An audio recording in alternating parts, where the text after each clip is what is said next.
In this video, I'll explore a variety of widgets that can enhance the layout of your dashboard by helping you arrange your components more effectively.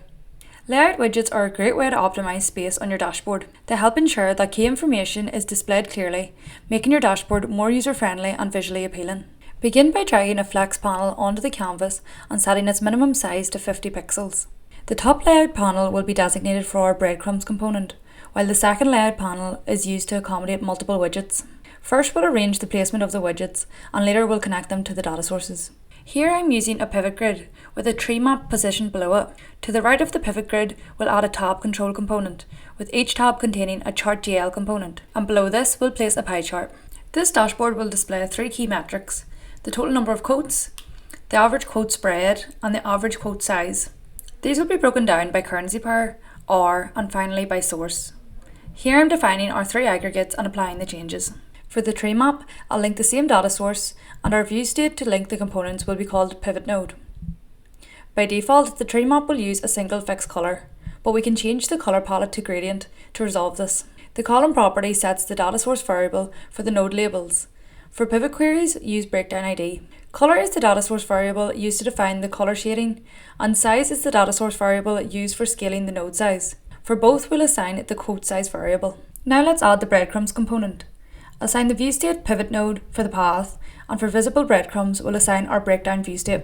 Follow a similar process for the pie chart by assigning the same data source and linking it to the pivot node view state.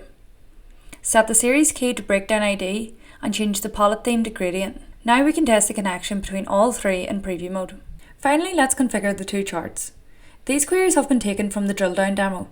You can pause to read them if you wish, but for this video I want to focus on the design aspects of the dashboard. Start by changing the chart type to bar and renaming it to be quote count. Next, adjust the y-axis to plot only the quote count data. Modify the colour to match the gradient theme and tweak the opacity and bar sizes. Now let's add a second layer to plot the quote spread, which will be a simple line displayed over the bars. Change the y-axis to only plot the quote spread data and adjust the colour to match the gradient theme. Next, add a second y-axis and position it to the right of the chart.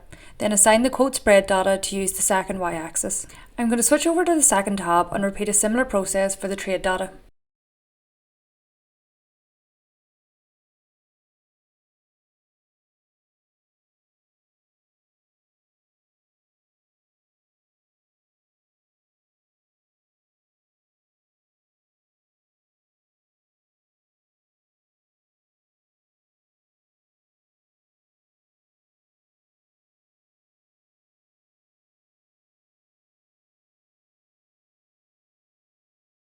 As an additional step, you can add an accordion to toggle the visibility of certain charts. I made sure to copy and paste my charts into the accordion sections.